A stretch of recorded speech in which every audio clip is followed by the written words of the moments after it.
بسم اللہ الرحمن الرحیم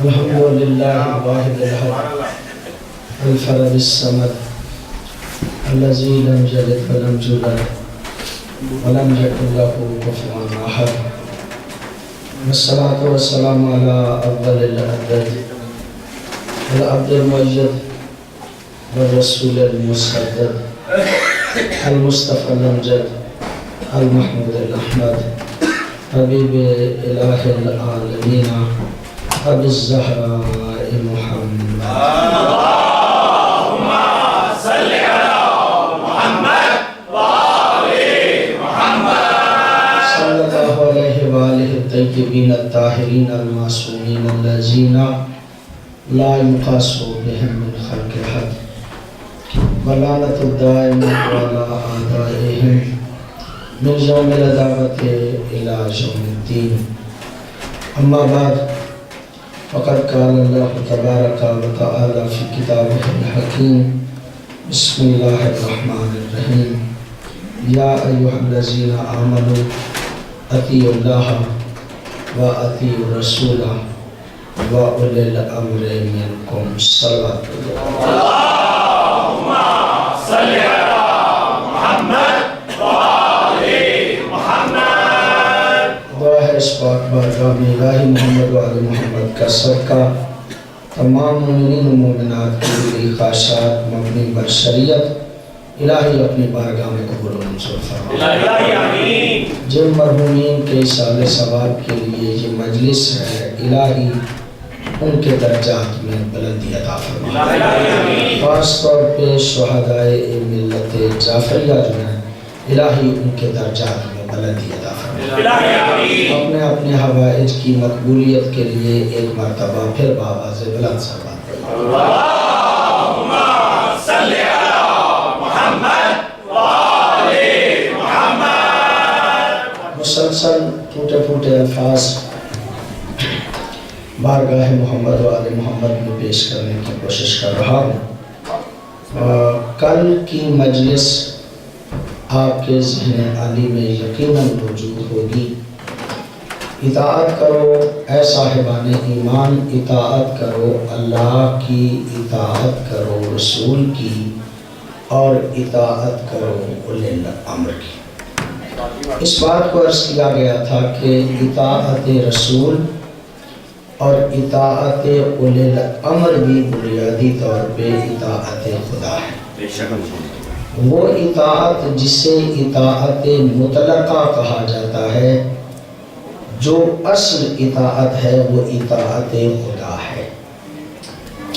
اور اس بات کو بھی عرض کیا گیا تھا کہ اطاعت بغیر معرفت کے نہیں ہو سکتی۔ جس کی بھی اطاعت کرنا ہے پہلے اس کی معرفت ہونا ضروری۔ ہم اللہ کی اطاعت کرنا چاہتے ہیں، اللہ کی معرفت انتہائی ضروری ہے۔ ہم عام طور پہ معرفت کے جو طریقے اپناتے ہیں وہ حواس خمسہ ہے، اور اللہ وہ ذات ہے کہ جو حواس خمسہ سے سمجھ میں نہیں آتا۔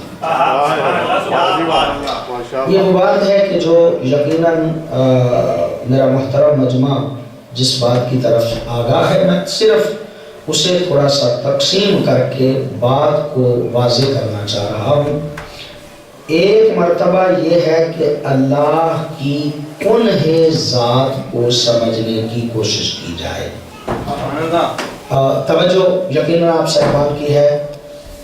کنہ ذات کا مطلب یہ ہے کہ خود ذات توحید کو سمجھنے کی کوشش کی جائے۔ یہ مذہب تشیع ہے کہ کنہ ذات توحید سمجھ میں آ ہی نہیں سکتی۔ وہ ذات توحید کیا ہے؟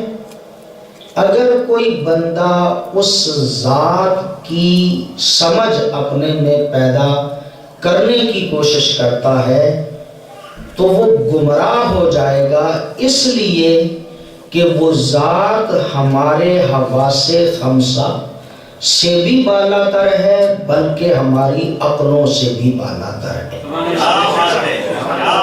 یہ تقسیم کے ساتھ اس بات کو آپ ذرا توجہ فرما لیں. لیسا، مولا امیر المومنین فرماتے ہیں لیسا اللہم صلی علی محمد وآل محمد. لیسا لہو حد محدود. وہ ذات ایسی ہے کہ جس کے لیے کوئی محدود حد ہے ہی نہیں. اور پھر مولا ارشاد فرماتے ہیں کہ جو زیرک سے زیرک عقل میں آ جائے وہ محدود ہو جائے گا، اور جو محدود ہو جائے اسے آل محمد اپنا اللہ نہیں کہتے. یعنی کنہ ذات، میں بار بار یہ لفظ استعمال کر رہا ہوں، علمی لفظ ہے کنہ ذات، یعنی ذات توحید. یہ بندے کی سمجھ میں آ ہی نہیں سکتی. میں نے کل بھی وہ جملہ کہا تھا دعائے مشمول کا کہ لا یعلم ما ہوا ولا این ہوا ولا حیث ہوا الا ہوا. وہ ذات ہے کہ جس کے بارے میں کوئی نہیں جانتا وہ کہاں ہے، وہ کیسی ہے، وہ کس طرح کی ہے. اگر اس کی کنہ ذات کو کوئی جانتا ہے تو وہ خود ہی ہے، اس کے علاوہ اس کی کنہ ذات کو کوئی نہیں جانتا. جو عقلوں میں محدود ہو جائے وہ آل محمد کا اللہ نہیں. ایک بات آپ کے ذہن عالی میں آ گئی. دوسری بات عرض کرنا چاہ رہا ہوں، اس پہ بھی تھوڑا سا غور فرمائیے گا، انتہائی علمی بات ہے. اللہ کی کنہ ذات تو ہماری سمجھ میں نہیں آتی، کیا ہم اس کی صفات کے ذریعے سے اس کو سمجھ سکتے؟ پہلی بات تو یہ کہ اللہ کی صفات عین ذات ہیں. یہ ہم جب بچپن میں نماز جعفریہ پڑھا کرتے تھے تو اس وقت ہمیں پڑھایا جاتا تھا، اور آپ لوگ بھی اس بات سے آگاہ ہیں کہ اللہ کی صفات عین ذات ہیں، زائد بر ذات نہیں. توجہ فرمائیے گا، اللہ کی صفات عین ذات ہیں، زائد بر ذات نہیں. زائد بر ذات نہیں کا معنی کیا ہے کہ جب بندہ سوچے اور اس کی سمجھ میں اس کی ذات اور ہو اور صفت اور ہو، ایسی ذات اللہ نہیں ہو سکتی. مولا امیر المومنین نے نہج البلاغہ میں اس کو بڑی تفصیل سے بیان کیا ہے. میں انتہائی مختصر آپ کی خدمت میں خلاصہ عرض کر رہا ہوں. اللہ کی صفات زائد بر ذات نہیں، یعنی اس کی ذات کے علاوہ کوئی صفت ہے. اگر یہی تصور آ جائے کہ اس کی صفت اس کی ذات سے جدا ہے، علی فرماتے ہیں اسی کا نام شرک ہے. میں پوری توجہ چاہوں گا آپ صاحبان سے اور پھر بات کو آگے لے کے چلوں گا. یعنی اگر یہ تصور آ جائے کہ اس کی ایک ذات ہے اور ایک صفت ہے تو یہی تصور بندے میں شرک پیدا کر دیتا ہے. اسی کو شرک کہا جاتا ہے. اب یہ بات میں کیسے آپ کو سمجھاؤں؟ ظاہر ہے کہ اس کا سمجھنا مشکل ہے. مثال حقیقت کے قریب نہیں لیکن سمجھنے کے لیے ایک حد تک آپ کو سمجھایا جا سکتا ہے. مثلا فرض کریں کہ ایک نمک ہے، ایک ہے نمک کی نمکینی، کیا بات ہے، ایک شکر ہے، ایک ہے شکر کی شیرینی، ایک انسان ہے، ایک ہے انسان کی انسانیت. توجہ چاہو، چلیے انسان کو ابھی رہنے دیجئے گا. ایک شکر ہے، ایک ہے اس کی شیرینی، ایک نمک ہے، ایک ہے اس کی نمکینی. اگر نمک سے اس کی نمکینی کو جدا کیا جائے تو نمک نمک ہی نہیں رہتا.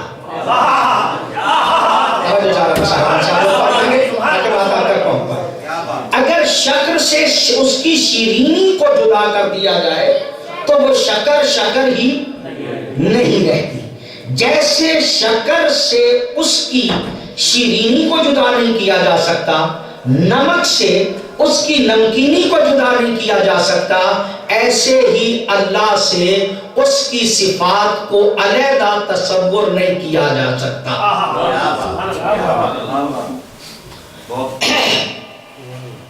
اللہ قادر ہے، اللہ حی ہے، اللہ عادل ہے، اللہ ممید ہے۔ اگر آپ نے اللہ علیحدہ مانا، قدرت علیحدہ مانی، تو اسی کا معنی شرک ہے۔ اس کی ذات ہی قدرت ہے، اس کی ذات ہی عدل ہے، اس کی ذات ہی زندگی ہے۔ سبحان اللہ سبحان اللہ۔ اس کی زندگی کا تصور علیحدہ نہیں ہو سکتا، اس کی قدرت کا تصور علیحدہ نہیں ہو سکتا، اس کے عدل کا تصور علیحدہ نہیں ہو سکتا۔ مولا فرماتے ہیں من واصفہ فقد قارنہ، جس نے اس کی صفت بیان کی اس نے اس کو کسی دوسری چیز سے ملا دیا۔ ومن قارنہ فقد جزا، جس نے اس کو کسی سے ملایا اس نے اس کی جزیں بنا دی، اور جو اس کی جزوں کا قائل ہو گیا وہ اس کی ترکیب کا قائل ہو گیا، وہ اس کے مرکب ہونے کا قائل ہو گیا۔ اس کا مطلب یہ ہوا کہ وہ اپنی جز کا محتاج ہے، جو محتاج ہو جائے وہ اللہ نہیں ہو سکتا۔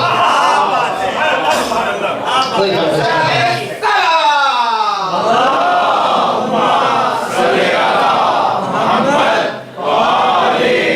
اور یہ بات سینوں کے ذہن میں کلیئر ہو جانی چاہیے کہ اللہ وہ ذات ہے کہ جو اپنے افعال میں کسی کا بھی محتاج نہیں۔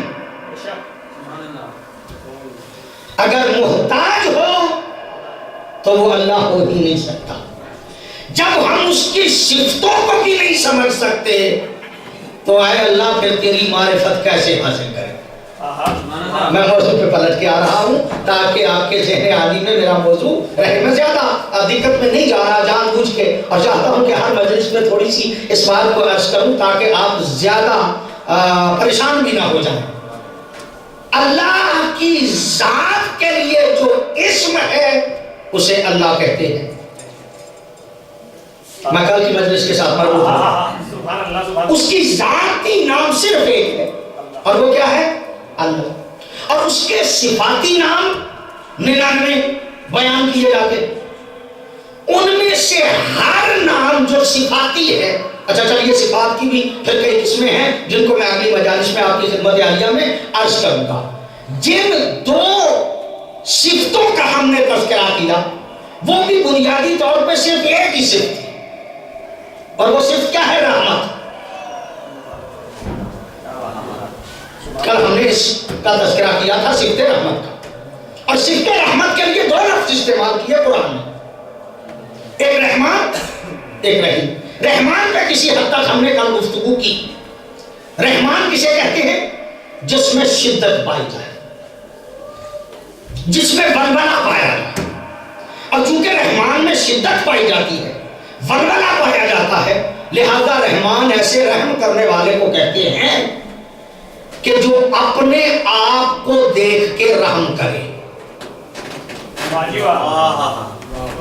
وہ بندے کو دیکھتے ہیں بندے کا کردار کیسا، بندہ کرتا کیا ہے، اس کی اطاعت کرتا ہے یا اس کی نافرمانی کرتا ہے۔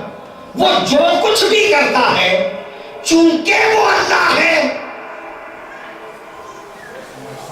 اور اسے کسی نے مجبور تو نہیں کیا تھا کہ تو نافرمانوں کو بھی پیدا کر۔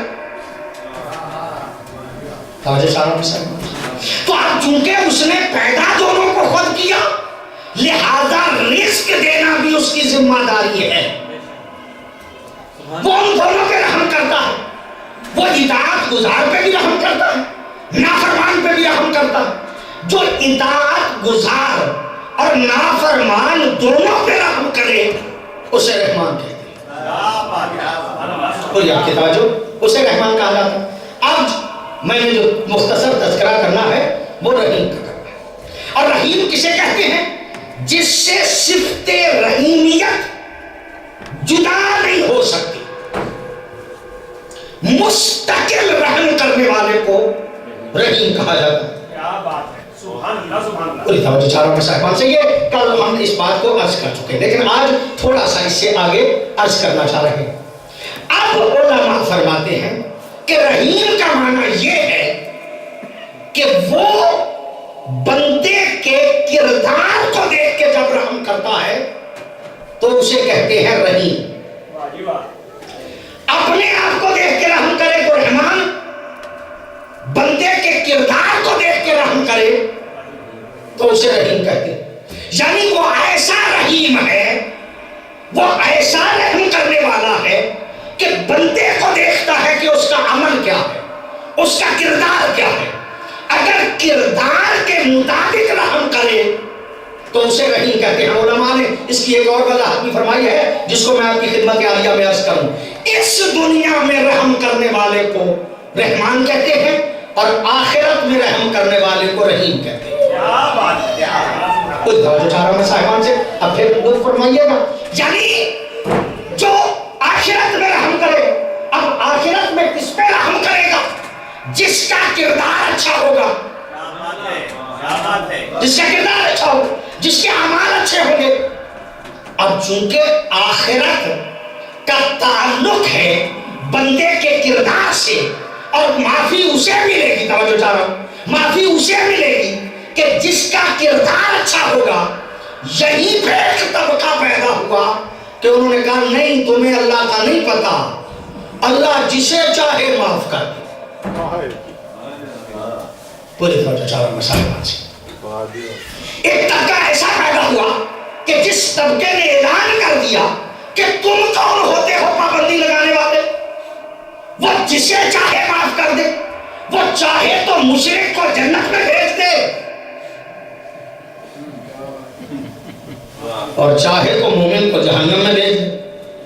تمہیں نہیں پتا وہ قادر ہے، تو قادر جس طرح چاہے اس کے افعال پہ اعتراض ہی نہیں کیا جا سکتا. وہ قادر ہے، وہ چاہے تو مشرک کو جنت میں بھیج دے، مومن کو جہنم میں بھیج دے. قادر تو ہے. میں نے کہا ہاں قادر تو ہے، لیکن قادر عادل بھی ہے. وہ قادر بھی ہے اور قادر ہوتے ہوئے عادل بھی ہے. عادل کا کیا معنی ہے؟ کہ وہ قدرت تو رکھتا ہے کہ مشرک کو جنت میں بھیج دے، مومن کو جہنم میں بھیج دے. اس بات پہ وہ قدرت تو رکھتا ہے، لیکن اس کے عدل کا تقاضا ہے کہ مشرک جہنم میں جائے. صاحبان سے آپ فرمائیے گا جو میں جملہ آپ کی خدمت عالیہ میں عرض کرنا چاہتا ہوں، اس کے عدل کا تقاضا یہ ہے کہ مومن جنت میں جائے. اچھا، یہ جملہ سادگی سے نہیں کہا گیا، یہ جملہ بڑی سوچ سمجھ کے کہا گیا. کہا تمہیں اس بات پہ کیا اعتراض؟ تمہیں اس بات پہ اعتراض ہو ہی کیا سکتا ہے؟ وہ جسے چاہے جنت میں بھیج دے، جسے چاہے جہنم میں بھیج دے. یہ مشرک کو مومن کا مسئلہ نہیں تھا. کچھ لوگوں کو انہوں نے مان لیا تھا اپنا امام جو تھے جہنمی. ابھی آپ نے فرمایا ربائی ابھی پڑھی گئی اور میں عرض کروں کہ ربائی کے ساتھ بھی میں مربوط ہو گیا. ابھی جو ربائی پڑھی گئی میں اس کے ساتھ بالکل مربوط ہو گیا. کہ مسئلہ کیا تھا کہ کچھ لوگوں نے اپنا امام ایسوں کو مان لیا تھا کہ جو تھے جہنمی اور ان کے تھے امام. اور تو کوئی ذریعہ تھا نہیں. کہا نہیں، وہ قادر ہے، وہ چاہے تو عائشوں کو بھی جنت میں بھیج دے،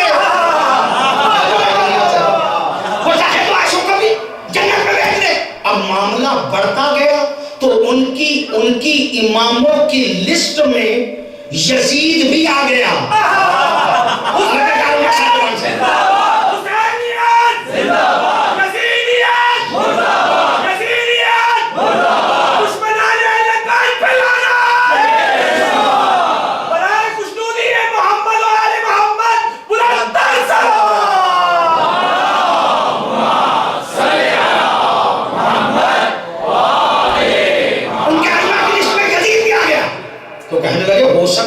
میں صحیح اعتراض کرتا ہوں، ہو سکتا ہے اللہ اس دن یزید کو بھی معاف کر دے. کیا تم روک سکتے ہو؟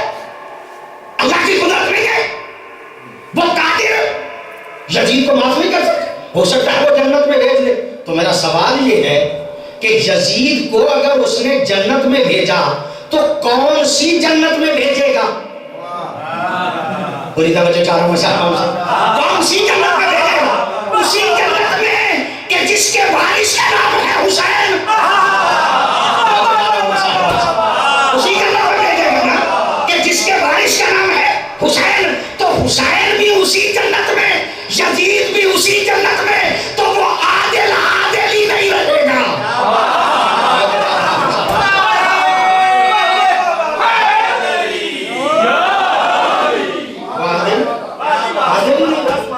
وہ عادل ہے. ایسا نہیں ہو سکتا کہ یزید کو بھی اسی جگہ پہ رکھے، حسین کو بھی اسی جگہ پہ رکھے. قدرت کی طرف توجہ کی، اس کے عدل کی طرف توجہ نہیں کی گئی. اور شیعوں کا خاصہ یہ ہے کہ شیعہ ہر طرف سے دیکھتے ہیں. کیا بات ہے، شیعہ ہر طرف سے دیکھتے ہیں. اس لیے لیکن اب نہیں مجھے پتا، میں معافی چاہتا ہوں آپ لوگوں سے. پہلے زمانے میں کہا جاتا تھا، میں چونکہ دیہاتی سا آدمی ہوں اور پاکستان زیادہ زندگی گزاری ہے، وہاں پہ بچپن میں سنتا تھا کہ جہاں پہ فلاں ہو وہاں پہ عقل نہیں ہوتی.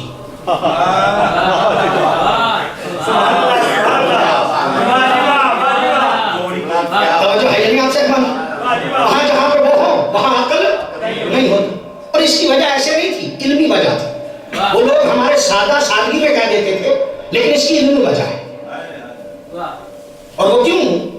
اس لیے کہ ماخذ دین چار ہے ماخذ دین جن سے دین اخذ کیا جاتا ہے. چار سن لیجئے گا، یاد رکھیے گا. ماخذ دین ہم میں بھی چار ہے، ماخذ دین ہمارے بھائیوں میں بھی چار ہے. کون کون سے؟ قرآن، سنت، اجماع، عقل. شیعوں میں چار ماخذ دین ہیں. قرآن ہے، سنت ہے، اجماع ہے، عقل ہے. مجھے ابھی بحث نہیں کرنا، لیکن اتنا عرض کرنا ہے کہ ماخذ دین کتنے ہوئے؟ چار. برادران کے ہم چار. کون کون سے؟ قرآن، سنت، اجماع اور قیاس. توجہ ہے نہیں آپ سے؟ شیعوں کے ہاں ماخذ دین عقل ہے، ان کے ہاں چوتھا قیاس ہے. حضرت امام اعظم اور امام جعفر الصادق چونکہ ایک ہی دور میں تھے،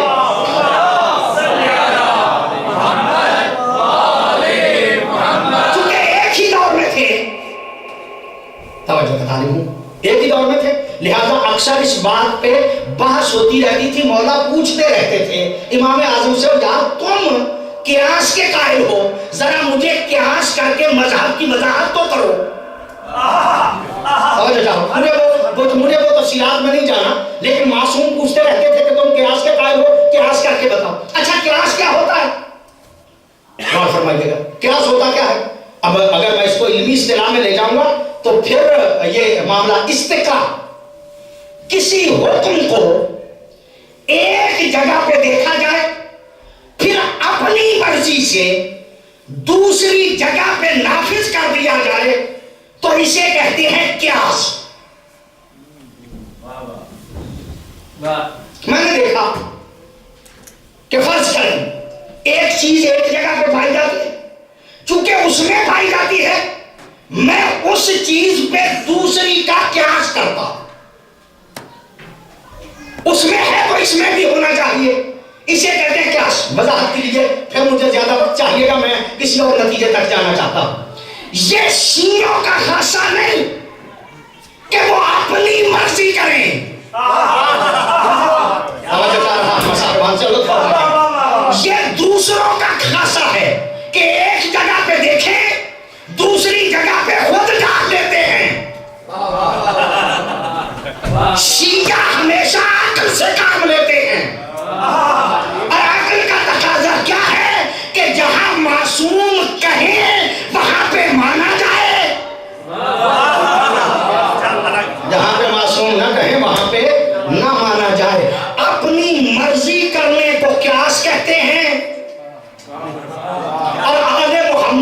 مرضی ماننے کو عقل کہتے ہیں. اب فلاں جگہ پہ ہے تو یہاں پہ بھی ہونا چاہیے. معافی چاہتا ہوں میں صاحبان سے، پتہ نہیں میری بات آپ تک پہنچ رہی ہے یا نہیں. چلیے میں اور وضاحت آپ کی خدمت میں کروں. چونکہ اذان میں ہے تو وہاں تو ہے. اب مولوی صاحب کو کیا تکلیف ہے اگر نماز میں بھی آ جائے؟ توجہ چاہ رہا ہوں میں صاحبان سے، یہ مولوی کو تکلیف نہیں، معصوم نے نہیں فرمایا. توجہ چاہ رہا ہوں میں صاحبان سے، میری مرضی کا نام مذہب نہیں، آپ کی خواہش کا نام مذہب نہیں.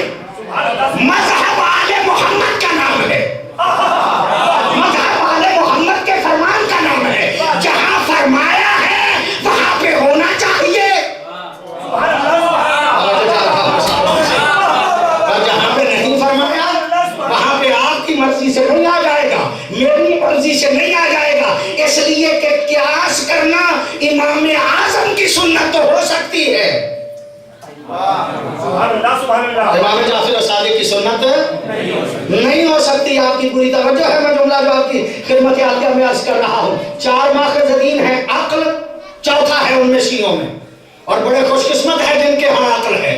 سبحان اللہ سبحان اللہ. شکر کرنا چاہیے جن کے ہاں عقل جیسی نعمت ہے.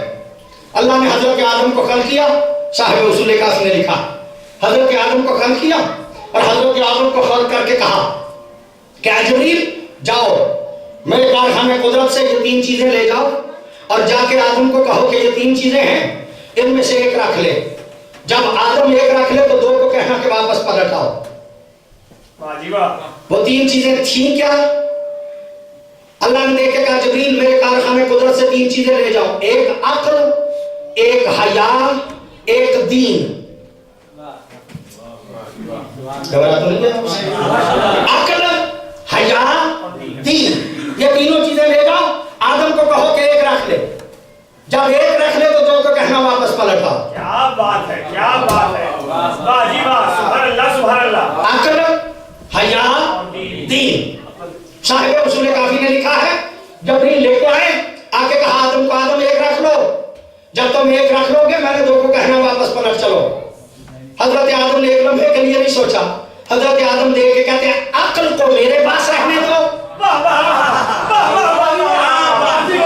عقل کو میرے پاس رہنے دو، باقی 2 کو کہو کہ واپس پلٹ چلو.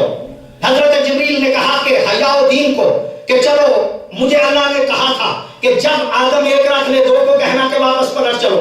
اب آدم نے رکھ لیا ہے عقل کو، تم دونوں واپس پلٹو. یہ جملہ کہنا تھا کہ حیا و دین بجت زباں ہو کے کہتے ہیں. جبریل ایک بات اللہ نے تمہیں کہہ کے بھیجی تھی، ایک ہمیں کہہ کے بھیجی تھی. تمہیں یہ کہہ کے بھیجا تھا کہ جب آدم ایک رکھ لے تو 2 کو کہنا واپس پلٹ چلو، اور ہمیں کہہ کے بھیجا تھا کہ تم نے وہاں پہ رہنا ہے جہاں پہ عقل رہے.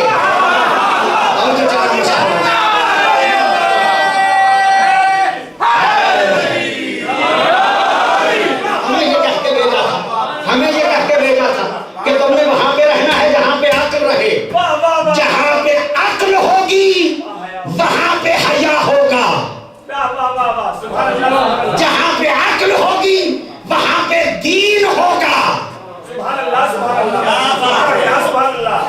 بے عقل بندہ بے حیا ہوتا ہے، بے عقل بندہ بے دین ہوتا ہے. جس میں بے دینی دیکھو سمجھ جاؤ کہ اس میں عقل نہیں. جس میں بے حیائی دیکھو سمجھ جاؤ کہ اس میں عقل نہیں. اگر صاحب عقل رہنا چاہتے ہو تو حیا پیدا کرو، اگر صاحب عقل رہنا چاہتے ہو تو دیندار بنو. اس لیے کہ صاحب عقل حیا بھی رکھتا ہے. کیا بات ہے، توجہ ہے یا نہیں آپ سے؟ آپ غور فرمائیں. آپ تو بڑے خوش قسمت ہیں کہ آپ کے ماخذ دین میں سے عقل ہے.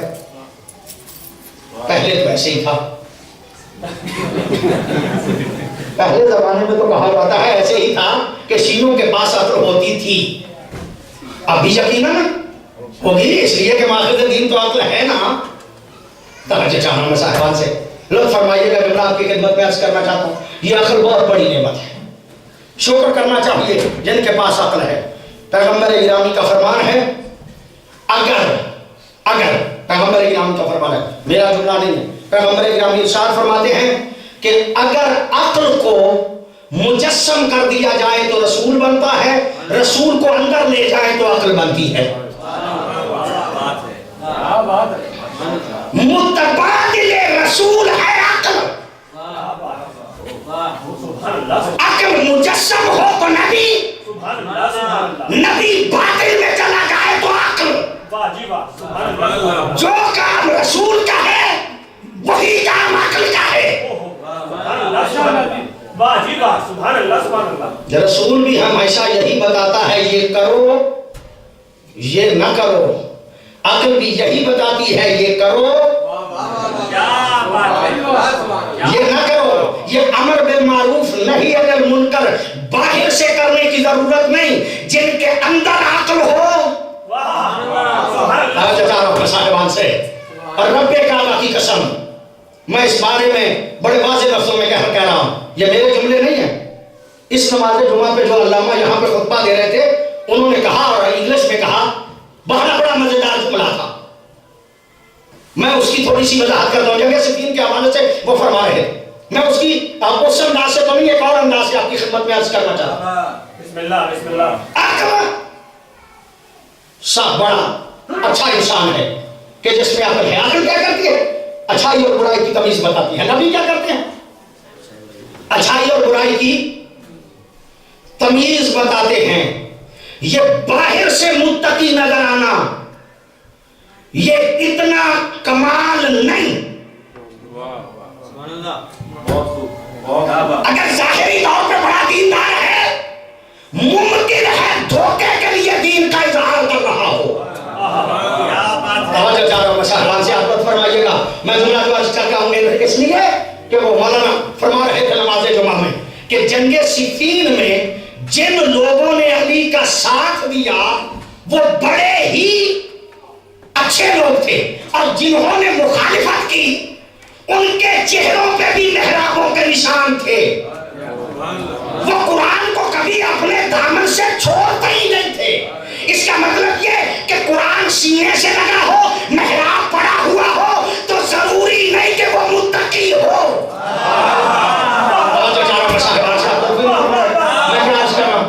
یہ چھوڑ کے علی کے مد مقابل چلے گئے جن کو خوارج کہا جاتا ہے. کہتے تھے علی قرآن پہ عمل نہیں کرتا, اس لیے کہ قرآن کو تو سینے سے لگایا تھا, عقل موجود نہیں تھی. اور سرکار حضرت امیر المومنین کا فرمان ہے, سرکار حضرت امیر المومنین کا فرمان ہے,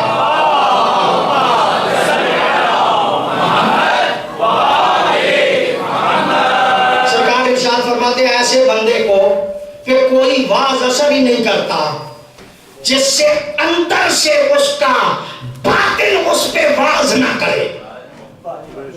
ہزاروں مرتبہ مولوی صاحبان سمجھاتے رہے, سر نیچے کر کے سنتا رہے گا, لیکن جب اس کا ضمیر اسے مجبور کرے گا تب جا کے وہ اچھائی کی طرف مائل ہوگا, تب جا کے برائی کی طرف سے ہٹ جائے گا. یعنی جب تک اسے واز اس کی عقل نہ کرے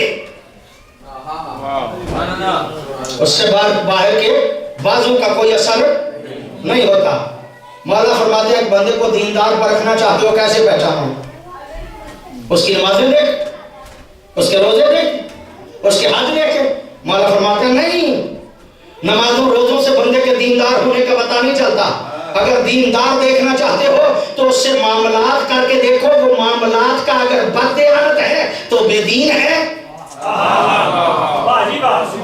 چاہے کتنی نمازیں پڑھتا رہے, چاہے کتنے روزے رکھتا رہے, چاہے کتنے حج کرتا رہے, اگر معاملات کا بد دیانت ہے تو بے دین ہے. اندر سے بندے کو باز ہو, اس کا اندر پاکیزہ ہو. نمازیں فقط کافی نہیں, روزے فقط کافی نہیں, اندر سے پاکیزہ ہونا ضروری ہے. کوئی توجہ چاہ رہا میں صاحبان سے, میں کیا عرض کروں آپ کی خدمت میں، میرا ذہن کہیں سے کہیں چلا گیا. عقل بڑی نعمت ہے. اگر بندہ عقل رکھتا ہو کبھی یزید کا ساتھ نہیں دے سکتا. حسین کے ساتھ وہی ہوگا جو صاحب عقل ہے، جس کا اندر پاکیزہ ہے. وہ دیکھے گا کہ مجھے دنیا چاہیے یا مجھے آخرت چاہیے. وہ دنیا کی طرف مائل ہونے والا بے عقل ہے. گھبرا تو نہیں ہے آپ سے؟ آپ کو پتا ہے مجھے نعرے لگوانے تو آتے ہیں، میں تو 1 منٹ میں دوسری طرف جانا چاہوں تو جا سکتا ہوں، میرے لیے کوئی مشکل ہے ہی نہیں ہے. لیکن جملہ آپ کی خدمت عالیہ میں عرض کرنا چاہ رہا ہے، رب کعبہ کی قسم یہ عقل بہت بڑی نعمت ہے. اگر عقل مند ہو تو پھر جانتا ہے کہ بد کردار جہنم میں جائے گا اور نیک جنت میں جائے گا. وہ بے عقل ہوتا ہے کہ جو اللہ کو عادل نہیں مانتا. ہمارا مذہب یہ ہے کہ جو پاکیزہ نفس ہے وہ جنت میں جائیں گے، جو بد کردار ہے وہ جہنم میں جائیں گے. اور چونکہ ہم میں عقل ہے لہذا ہم کہتے ہیں ہم جو کرتے ہیں ہم ہی کرتے ہیں، ہمیں کسی نے مجبور نہیں کی. لیکن بے عقل کہتے ہیں والقدر خیر ہی والشر ہی من اللہ تعالی. ہمارا تو قصور ہی کوئی نہیں، جو کرواتا ہے وہی کرواتا. یہ کہا کیوں تھا؟ اس لیے میں نے پہلے جو کہا، اس لیے کہ مان ایسوں کو چکے تھے کہ جو اچھے بھی کرتے تھے برے بھی کرتے تھے، اچھے اعمال بھی کرتے تھے برے اعمال بھی کرتے تھے. وہ جب برے اعمال کرتے تھے تو لوگ اعتراض کرتے تھے، وہ کہتے تھے اس کا تو قصور ہی نہیں، یہ تو جو کروایا ہے اللہ نے کروایا، اس بیچارے کا قصور کیا؟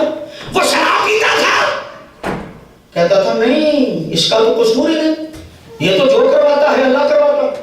وہ شراب پی کے نماز پڑھاتا تھا، فجر کی نماز 2 کی جگہ پہ 4 پڑھاتا تھا. توجہ چاہ رہا ہوں میں صاحبان سے. لوگ اعتراض کرتے تھے کہ 4 کیوں پڑھائیں؟ وہ کہتے تھے کہ اس کا تو قصور ہی نہیں، یہ تو اللہ نے لکھ دیا تھا، ہونا ہی ایسا تھا.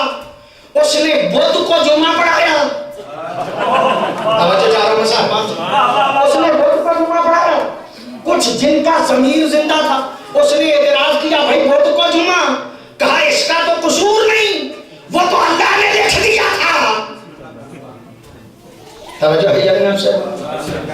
اس نے امام کو قتل کیا، لوگوں نے اعتراض کیا، کہا اس کا تو قصور ہی نہیں، یہ جو اللہ نے لکھ دیا تھا وہی ہوا. تو اب جو یزید کو بچایا گیا وہ اسی بنیاد پہ کہ یزید کا تو قصور ہی کوئی نہیں، یہ جو کیا اللہ نے لکھ دیا. تو اس کا مطلب یہ کہ تمہارے جو کرتے ہیں وہ اس لیے کرتے ہیں کہ اللہ نے لکھ دیا تھا. تمہارے جو کرتے ہیں وہ اس لیے کرتے ہیں کہ اللہ نے لکھ دیا تھا. تو یہ اصول صرف تمہارے لیے ہے، پھر اصول ہمارے لیے بھی بناؤ. جو تم سے کرواتا ہے وہ اللہ کرواتا ہے. تو جو ہم کرتے ہیں تمہارے اصول کے مطابق وہ جو ہم کرتے ہیں ہم بھی نہیں کرتے بلکہ ہم سے بھی اللہ کرواتا ہے. تو یہ جو مجلسیں ہم کرتے ہیں پھر اللہ ہم تو نہیں کرتے، یہ اللہ ہم سے مجلسیں کرواتا ہے. ہم تو ماتم کرتے ہیں تو ہم تو نہیں کرتے، یہ اللہ ہم سے ماتم کرواتا ہے. اب اگر کسی پہ ہم درود پڑھتے ہیں تو ہم نہیں پڑھتے، اللہ پڑھواتا ہے. اور اگر کسی پہ لعنت کرتے ہیں تو ہم نہیں کرتے.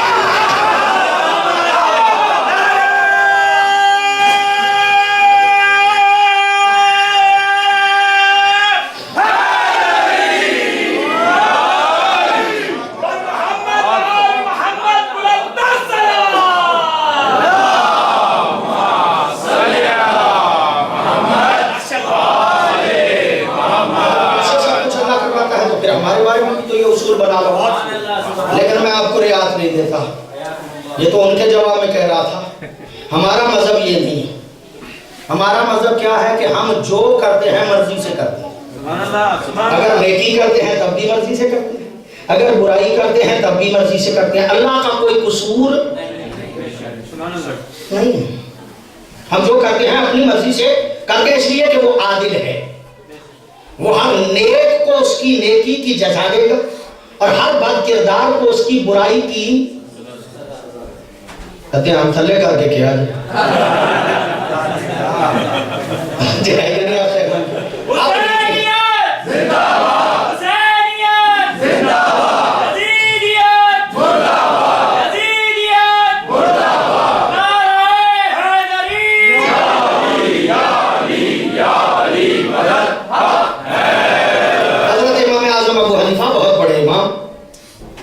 چلتے چلتے میرے مولا امام جعفر صادق علیہ السلام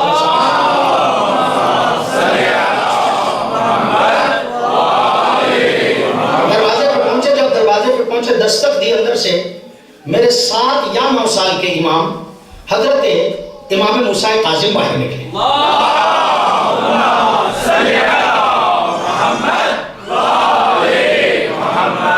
کہا کیا بات ہے، کیا کام ہے؟ کہا آپ کے بابا سے ملنا ہے، کچھ مسائل پوچھنے ہیں۔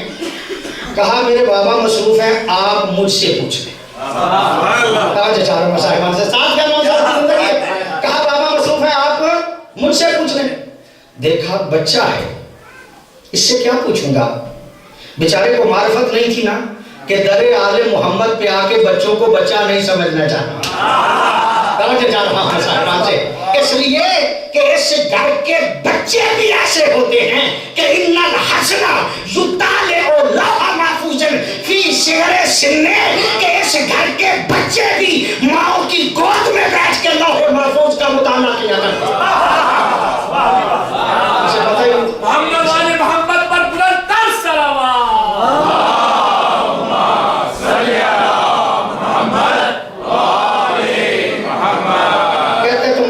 تم سے کیا پوچھوں، سوال مشکل ہے۔ کہا سمجھنے کی کوشش کرو، ہمارے دروازے میں آ گئے ہو، یہاں پہ ہر کوئی مشکل کشا ہے، جتنا بھی مشکل کشا جتنا بھی مشکل سوال ہے، سوال کر کے تو دیکھو۔ کہتا ہے نہیں، باقی مسئلے تو بعد میں پوچھوں گا، ایک امتحانی سوال ہے، ایک پہلے سوال پوچھتا ہوں، اس کا جواب تو پتا چلے کہ تم جواب دے سکتے ہو یا نہیں۔ کہا پوچھو۔ کہا یہ بتاؤ جو ہم کرتے ہیں ہم اپنی مرضی سے کرتے ہیں یا ہم سے اللہ کرواتا ہے؟ جو ہم کرتے ہیں ہم اپنی مرضی سے کرتے ہیں یا ہم سے اللہ کرواتا ہے؟ معصوم دیکھ کے کہتا ہے تمہیں کیا جواب دوں، تمہیں تو سوال کرنا بھی نہیں آیا۔ تمہیں تو سوال بھی نہیں کرنا آیا، اس لیے کہ معاملہ 2 حالتوں میں نہیں، معاملہ 3 حالتوں میں ہے۔ 2 حالتوں میں نہیں، 3 حالتوں میں ہے۔ جو ہم کرتے ہیں اپنی مرضی سے کرتے ہیں، جو کرواتا ہے اللہ کرواتا ہے، یا ہم اور مل کے اللہ کرتے ہیں۔ معاملہ 3 حالتوں میں ہے، ہم اور اللہ مل کے کرتے ہیں، یا ہم سے اللہ کرواتا ہے یا ہم کرتے ہیں۔ اگر کرواتا ہم سے اللہ ہے، وہ طاقتور، ہم ضعیف، سزا ضعیف کو مل جائے، طاقتور بچ جائے، وہ عادل نہیں رہتا۔ لہذا یہ معاملہ تو کیا ہوا کہ ہم جو کرتے ہیں وہ اپنی مرضی سے کرتے ہیں۔ دوسری بات یہ ہے کہ ہم اور وہ مل کے کرتے ہیں، ہم اور وہ مل کے کرتے ہیں تو پھر وہ طاقتور، ہم کمزور، جو طاقتور ہے وہ بچ جائے، سزا صرف کمزور کو ملے، پھر بھی وہ اللہ عادل نہیں رہتا۔ تیسری بات یہ ہے کہ ہم جو کرتے ہیں مرضی سے کرتے ہیں۔ سبحان اللہ۔ بندہ ہے، سمجھ اس میں آیا نہیں، پریشان ہے، عالم پریشانی میں۔ علماء اسی طرح سے بیان کرتے ہیں کہ عالم پریشانی میں چلتے چلتے وہاں پہ پہنچا جہاں پہ میرے مولا یہودی کے باغ میں مزدوری کر رہے تھے۔ گیا ہے اور جا کے کہتا یا علی، ایک مسئلہ پوچھ رہا۔ حضرت چونکہ یہودی کے باغ میں مزدوری کر رہے تھے، کسی خبر کیا، کہا پوچھو۔ اس نے دیکھا کہ میں اتنی دور سے چل کے آیا ہوں اور علی سے مسئلہ پوچھنا ہے، علی میری طرف خیال ہی نہیں کر رہے، کسی کبھار بھی کرتے جا رہے ہیں، پوچھتے جا رہے ہیں کہ کہتے جا رہے ہیں کہ پوچھو تمہارے سوال کا جواب دوں گا، میری طرف توجہ نہیں کر رہے، یہ بار بار کسی کبھار کرتے جا رہے ہیں۔ علی سمجھانا یہ چاہتے تھے کہ چونکہ یہ وقت یہودی کو دیا ہوا ہے نا، توجہ چاہ رہا ہوں صاحبان سے. یہودی کے بعد میں مزدوری کر رہے تھے نا, یہ وقت اس کو دیا ہوا تھا. علی فرمانا چاہتے تھے کائنات کو اس بات کا پتہ چل جائے کہ جب کسی کو وقت دیا ہو تو مزدوری جس کے ہاں کی جائے پورا وقت دینا چاہیے. علی ایسی حسبی کو کہتے ہیں کہ جو مزدوری میں بھی عادل ہے. توجہ چاہ رہا ہوں صاحبان سے, جو مزدوری میں بھی عادل ہو اسے علی کہتے ہیں. وقت نہیں ٹالنا چاہیے. جس جگہ پہ ملازمت ملی ہے نا اس جگہ پہ کام دل جمی سے کرنا چاہیے. وقت پورا نہیں کرنا چاہیے, کام کرنا چاہیے. اس لیے کہ اگر آپ اس کے فائدے میں کام کریں گے تو آپ کی عزت بھی بڑھے گی, عظمت بھی بڑھے گی. اس لیے کہ اسلام مفت خوروں کا مذہب نہیں. معافی چاہتا ہوں, میرا ذہن کہیں اور جا رہا ہے لیکن میں روک رہا ہوں. پھر انشاءاللہ اس بات پہ میں بات عرض کروں گا آپ کی خدمت میں. علی عادل امام کا نام ہے. مانتے ہیں نا آپ علی عادل ہیں؟ بندے ہیں, دو بڑے بڑے بندے ہیں, نام آپ ان کو جانتے. ایک کا نام ہے حضرت طلحہ, ایک کا نام ہے حضرت زبیر. بہت بڑی ہستیاں, عشرہ مبشرہ میں بھی ہیں, حضرت عمر کی کمیٹی میں بھی ہیں. اور دو تین ادوار انہوں نے بڑے باعزت گزارے. حاکمان وقت کے بڑے قریب رہے, بڑی عزت و آبرو سے انہوں نے دن گزارے. جب حضرت علی کی حکومت آئی تو آئے بیعت کرنے کے لیے. توجہ چاہ رہا ہوں صاحبان سے, بیعت کرنے کے لیے آئے, بیعت کی چلے گئے. دوسرے دن پھر آئے, کہا یار کچھ باتیں کرنا ہے آپ سے. باتوں میں بات بتائی گئی کہ ایک بصرہ چاہتا ہے, ایک کوفہ چاہتا ہے. حضرت نے فرمایا کہ میں چونکہ اللہ کی طرف سے اللہ کا نمائندہ ہوں, میں بندے دیکھ کے منصب نہیں دیتا بلکہ اہلیت دیکھ کے منصب دیتا ہوں. حضرت نے فرمایا نہ بصرہ مل سکتا ہے نہ کوفہ مل سکتا ہے. کہا چلو علی کوئی فرق نہیں پڑتا, کوئی فرق نہیں پڑتا. تم منصب دیکھ کے اہلیت دیکھ کے منصب دیتے ہو, نہیں دیتے نہ دو. توجہ چاہ رہا ہوں, تاریخ کے یہ جملے ہیں, یقیناً آپ غور فرمائیں گے. دونوں شخصیتوں نے کہا کہ جو آج تک ہو گیا اسے ایسے ہی رہنے دو, آگے کے معاملات درست کر لو. یا جب حکومتیں آتی ہیں نا تو جو پچھلی حکومتوں میں رہ چکے ہوتے ہیں نا ان کی خواہش ہوتی ہے کہ پچھلا احتساب نہ ہو, آگے کے معاملات ٹھیک ہو جائیں, یہ پچھلا احتساب نہ ہو. جب کہا نا پچھلے کو نہ چھوڑو, علی دیکھ کے فرماتے ہیں اگر کسی کی غصب شدہ ہنڈیا بھی اگر کسی کے چولہے پہ ہوئی تو جب تک علی اس ہنڈیا کو اس کے وارث تک نہ پہنچائے علی حکومت ہی نہیں کرے گا. علی ایسے عادل امام کو کہتے ہیں کہ جو کہے کہ میں حکومت تو چھوڑ سکتا ہوں لیکن عدل کی مخالفت کبھی نہیں. سبحان اللہ. توجہ ہے یہ نہیں آپ سے؟ یقیناً آپ کی توجہ ہے, اور جملے آپ نے سنے ہیں. بڑی مشکل میں گزارا تھا, کثیر العیال تھا بھائی. آیا یا علی, کافی دن سوچ کے ایک دن علی کی دعوت کی.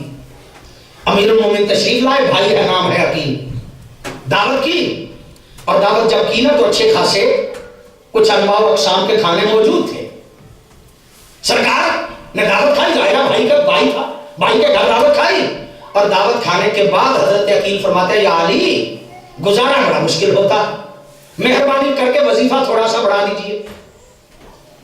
کہا اچھا وظیفہ بڑھا دوں, یہ کھانے میں تو اچھی انواع و اقسام کی چیزیں موجود ہیں. کہا یا علی آپ کو پتہ نہیں نا, ہر روز ایک مٹھی بچاتے رہے ہیں, پتہ نہیں مہینہ لگا ہے ایک ایک مٹھی بچا کے آج آپ کی دعوت کی ہے, ورنہ دعوت کے قادر نہیں تھے. حضرت علی فرماتے ہیں اچھا اس کا مطلب یہ ہے کہ آپ کے وظیفے میں سے ایک مٹھی کم بھی کر لی جائے تو گزارا ہو سکتا ہے. جو بھائی کے لیے ایک مٹھی نہ بڑھائے اسے علی کہتے ہیں.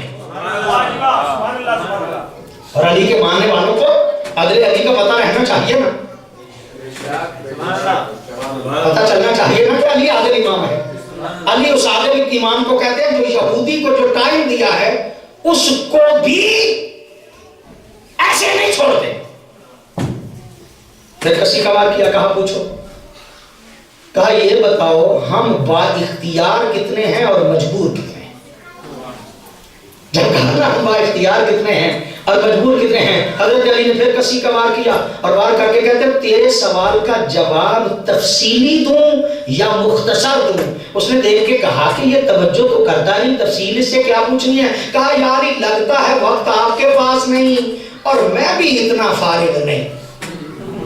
آپ ایسا کریں کہ مجھے تفصیلی جواب نہ دے, مختصر جواب دے دیں. جب کہا نا مختصر جواب دے دیں, حضرت علی دیکھ کے فرماتے اپنا پاؤں اٹھاؤ.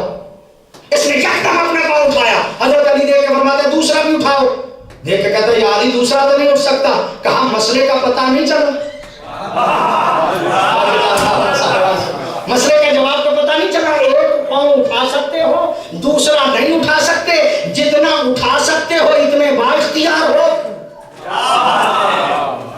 اور جو نہیں اٹھا سکتے اتنا مجبور ہو. جسم اللہ نے دیا ہے, طاقت اللہ نے دی ہے, اس میں تمہارا اختیار نہیں, لیکن جو کام تمہارے ذمہ ہے اس میں تم با اختیار ہو. اگر اپنے اختیار سے نیکی کرو گے تو جنت میں جاؤ گے. توجہ ہے آپ سے. یہ میں بچپن میں کہا کرتا تھا, آج پھر وہ مجھے جملہ یاد آ گیا. جایا کرتے تھے وہاں پہ کسی بھی جگہ پہ, تو عام طور پہ پاکستان میں ایک رواج ہے کہ گھروں پہ بھی کچھ لکھ لیتے ہیں, بسوں پہ بھی لکھ لیتے ہیں, گاڑیوں پہ بھی لکھ لیتے. تو گاڑیوں پہ اگر لکھا ہوتا تھا نا پیچھے یا آگے جانے یار, بڑا اچھا لگتا تھا. اگر کسی گھر پہ لکھا ہوتا تھا جانے یار تو وہ گھر اچھا لگتا. اگر کسی گاڑی پہ لکھا ہوتا تھا جانے یاری تو وہ گاڑی اچھی لگتی تھی. موٹر سائیکل کے پیچھے لکھا ہوتا جانے یاری تو جس موٹر سائیکل پہ لکھا ہوتا تھا وہ موٹر سائیکل اچھی لگتی تھی. کیا بات ہے, واہ جی واہ. توجہ ہے نہیں آپ سے. وہ گھر اچھا لگتا ہے جس پہ جس گھر پہ لکھا ہوا جانے یاری. وہ موٹر سائیکل اچھی لگتی ہے جس پہ موٹر سائیکل پہ لکھا ہوا جانے یاری. وہ بس اچھی لگتی تھی جس پہ لکھا ہوتا تھا جانے یاری. کیا بات ہے, تو بڑی اچھی بات ہے نا کہ جس پہ جانے یاری لکھا ہو یوں لگتا ہے جیسے اپنی ہے. اس سے ہمدردی پیدا ہو ہی جاتی, اس سے پیار پیدا ہو ہی جاتا ہے, اور بڑے فخر سے کہتے ہیں جانے یار. اور عام طور پہ عادت بھی ہے کہ اگر کوئی ایسا کام ہو, کوئی مشکل پڑ جائے تو شیعہ کیا کہتے ہیں جانے یار. کیا کہا جاتا ہے جانے یاری. تو میں سمجھتا ہوں کہ بہت اچھا جملہ ہے, لیکن کہنا سوچ کے چاہیے.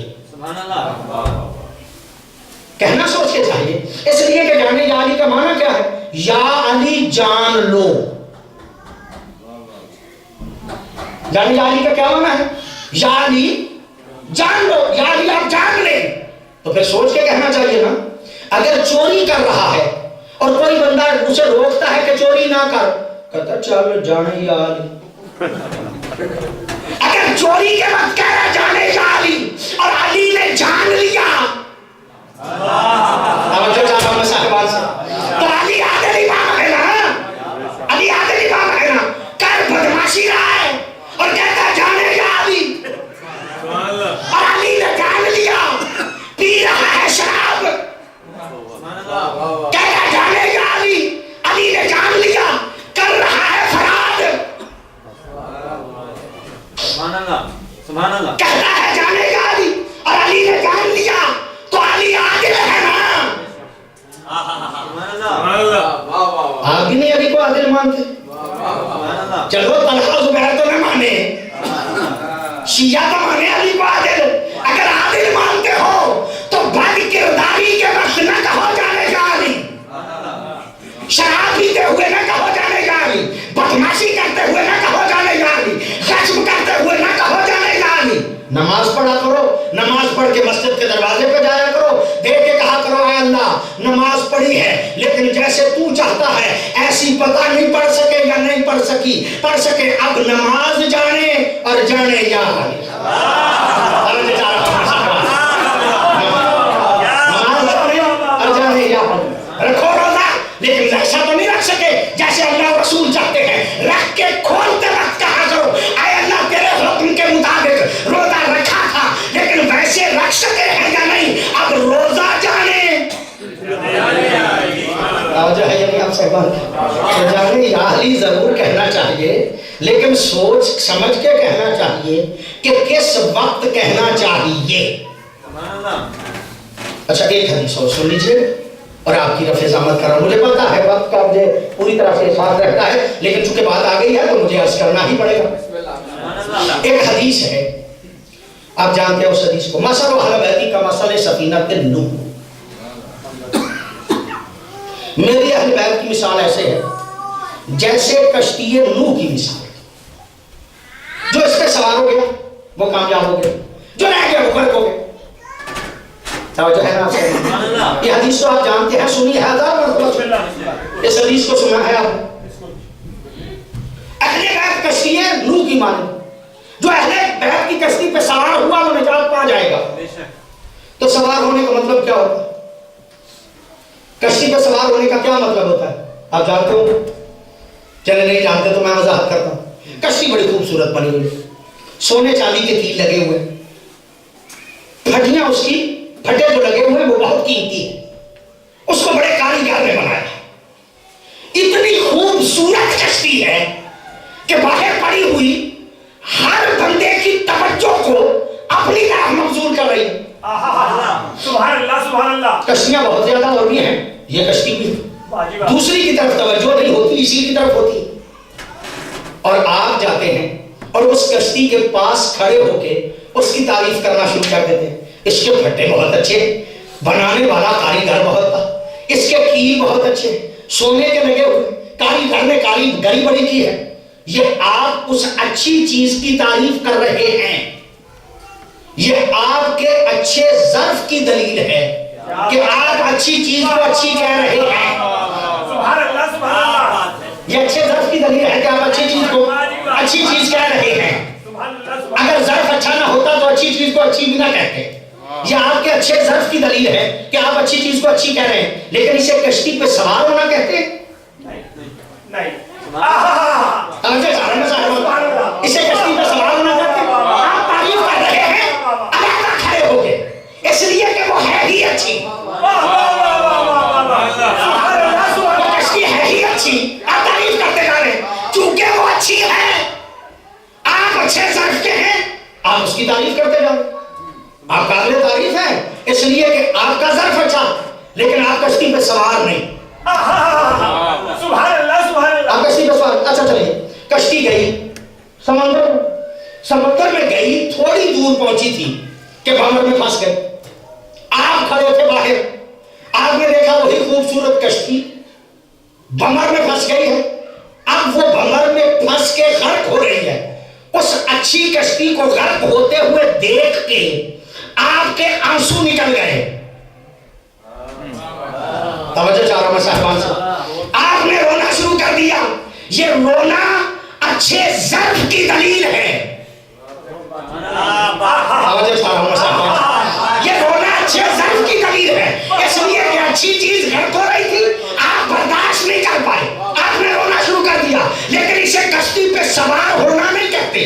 سبحان اللہ سبحان اللہ. کنارے پہ کھڑے ہو کے اچھی چیز کو غرق ہوتے ہوئے دیکھ کے اس پہ رونا اچھے ظرف کی دلیل ہے لیکن سوار ہونا نہیں کہتے.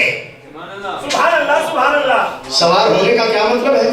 سوار ہونے کا مطلب یہ ہوتا ہے کہ جو کشتی پہ سوار ہو نہ اس کی حرکت اپنی رہتی ہے نہ اس کا سکون اپنا رہتا ہے. جہاں پہ کشتی رکے وہاں پہ رکنا پڑتا ہے جہاں پہ کشتی چلے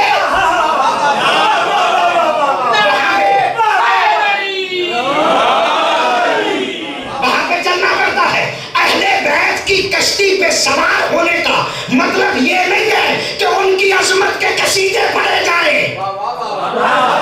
قصیدے پڑھنا اچھے ظرف کی دلیل ہے سوار ہونا نہیں کہتے. ان کو ان پہ مصائب کے آنے پہ رونا اچھے ظرف کی دلیل ضرور ہے لیکن سوار ہونا نہیں کہتے. سوار وہ ہے آل محمد کہے رک جا رک جائے کہیں چل تو چل پڑے، آل محمد کے کہنے پہ جو رکتا نہیں وہ کشتی اہل بیت پہ سوار نہیں۔ معافی چاہتا ہوں، اپنا ناراض نہ ہو جائیے گا، جملہ عرض کرنا چاہتا ہوں ایسے آ گیا ہے۔ سبحان اللہ، پوری توجہ چاہ رہا ہوں میں، صاحبان سے مجلس مکمل ہو گئی، جملہ کہنا چاہتا ہوں۔ یہ تو مسائل آپ سنتے رہتے ہیں کہ شام غریبہ کو لوٹ بھی رہے تھے اور رو بھی رہے تھے۔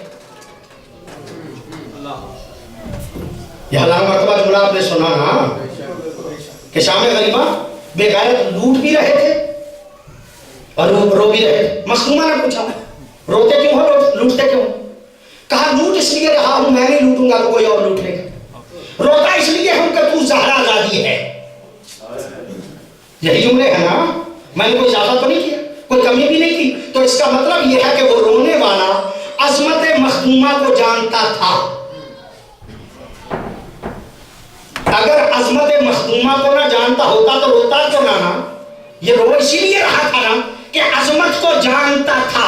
اس کا مطلب یہ کہ عظمت کو جان کے رونے والا بھی ضروری نہیں محب ہو،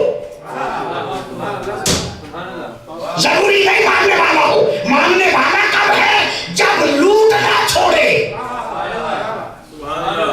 توجہ چاہ رہا ہوں میں صاحبان سے، اگر وہ آل محمد کے کردار پہ عمل نہیں کرتا تو چاہے وہ روتا رہے تو آل محمد کا ماننے والا نہیں۔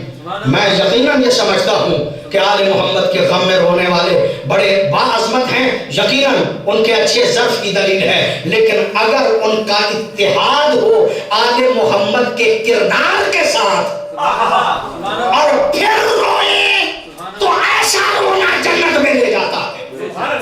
اور ایسے رونے کے بارے میں ہی معصوم فرماتے ہیں من بقا علی الحسین او ابکا او تباکا وجبت لہ الجنہ، جو غم حسین میں روئے، رلائے یا رونے والی شکل بنائے اس کے لیے جنت واجب ہے، وہ جنت میں یقیناً جائے گا، اس لیے کہ اس کا کردار آل محمد کے کردار کے تابع ہے۔ اگر ایسی صورت ہو تو یقیناً جنت میں چلے جائیں گے۔ ایک مرتبہ صلوات پڑھیے گا بابا۔ آپ مومنین ہیں اور مومنین کو زیادہ پریشان نہیں کرنا چاہیے، چونکہ میری ذمہ داری بنتی ہے شرعی کہ میں آپ کو مذہب کی طرف متوجہ کروں۔ یقیناً آپ سمجھتے ہیں میں نے اسی لیے فضائل بھی پڑھے اور مجھے فضائل پڑھنے میں کوئی مشکل پیش نہیں آتی۔ میں انشاءاللہ فضائل آپ کی خدمت میں عرض کروں گا۔ اگر واقعاً ہم محب اہل بیت ہیں تو ہمیں آل محمد کے کردار کو پیش نظر رکھنا چاہیے۔ سبحان اللہ، سبحان اللہ۔ اور اگر کردار پیش نظر نہیں ہے اور ان کے کردار کو اگر ہم مد نظر نہیں رکھتے تو اس کا مطلب یہ کہ آل محمد کے مسائل کو اور ان کے فضائل کو ہم پوری طرح سے سمجھ نہیں پائے۔ خدا شاہدہ زہرا زادیہ اس قابل نہیں تھی کہ بازار میں جاتی۔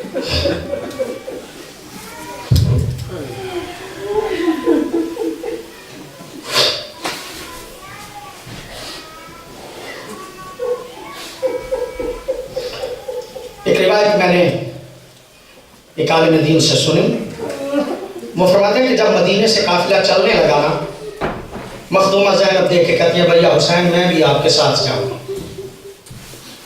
جب کہا میں بھی آپ کے ساتھ جاؤں گی، حسین دیکھ کے فرماتے ہیں بہن زینب چل ضرور، لیکن تیری اجازت عبداللہ کے پاس ہے، جب تک عبداللہ اجازت نہ دے آپ میرے ساتھ نہیں جا سکتے۔ بالی شریعت کی بیٹی تھی، فوراً اٹھی اپنے گھر میں گئی۔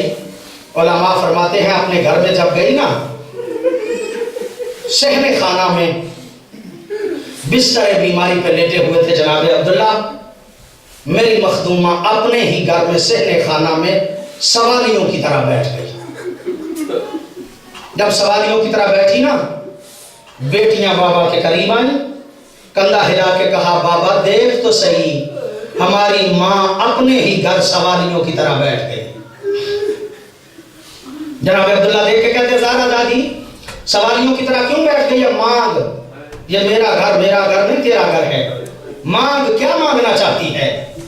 جناب مخدومہ زینب دیکھ کے کہتی ہیں عبداللہ تو جانتا ہے میری اور حسین کی محبت کتنی ہے۔ عبداللہ تم جانتے ہو نا کہ میرے بابا نے جب عقد کیا تھا شرط لگائی تھی عبداللہ حسین جانے لگے زینب کو نہیں روکنا. عبداللہ تم جانتے ہو تم روکو گے میں رک تو جاؤں گی لیکن یاد رکھنا ادھر سے حسین نکلے گا ادھر سے زینب کا جنازہ نکلے گا. جناب عبداللہ کو بات کرنے کا موقع ہی نہیں دیا. پلٹ کے میری مخدومہ جو ہے وہ واسطے دیے جا رہے ہیں. جناب عبداللہ دیکھ کے کہتا زہرا زادی واسطے کیوں دے رہی ہے؟ مانگ. یہ میرا گھر نہیں تیرا گھر ہے. جا تو جعفر طیار کی بہو ہے ایسے نہ جا. جا میرے گھر سے جو جی چاہتی ہے اٹھا کے لے جا. زادارو سید و غیر سید و مجھے معاف فرمائیے گا. مخدومہ علماء فرماتے ہیں مخدومہ اندر گئی تبرکات کا صندوق کھولا ماں زہرا کی چادر نکالی. چادر نکال کے جہاں پہ جناب عبداللہ لیٹے ہوئے تھے نا آپ کے 3 مرتبہ چادر کو جھاڑا ہے. 3 مرتبہ چادر کو جھاڑ کے میری مخدومہ کہنا یہ چاہتی تھی عبداللہ تیرے گھر سے فقط ماں کی چادر لے کے جا رہا ہوں.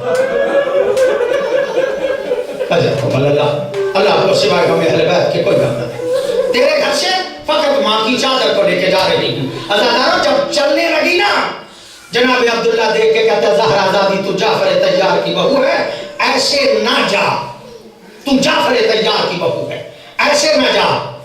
تیرے نانا کا فرمان ہے اگر کوئی مشکل آئے صدقہ دیا جائے مشکل ٹل جاتی ہے. ایسے نہ جا. یہ 2 میرے فرزند ہیں انہیں ساتھ لے جا. اگر کوئی مشکل وقت آئے ایک اپنی طرف سے صدقہ دے دینا ایک بھیا کی طرف سے صدقہ دے دینا.